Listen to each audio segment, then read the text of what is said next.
right. So this story that you want to tell about good and evil, like, do you have a script, or is it just a thing in your head? Like, what is it? Yeah, it's the resurrection story, but it's not linear, because you can't really.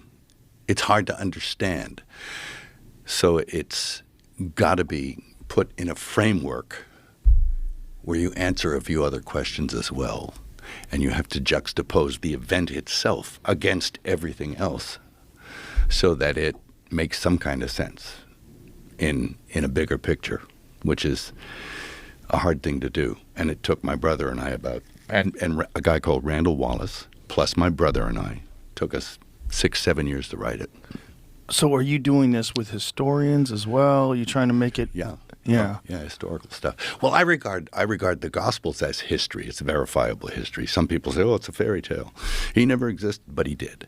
And there are other accounts, verifiable historical accounts outside the biblical ones that also bear this up, that yes, he did exist. And the other aspect of that is that all the evangelists, the apostles who went out there, every single one of those guys died rather than deny their belief. And nobody dies for a lie. Nobody. Right. So that's part of what I'm doing.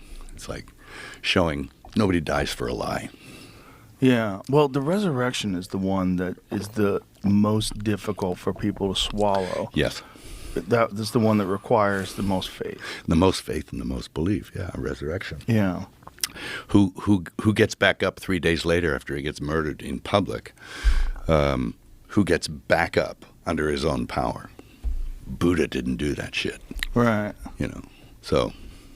You believe that was a real event? Yeah, I do.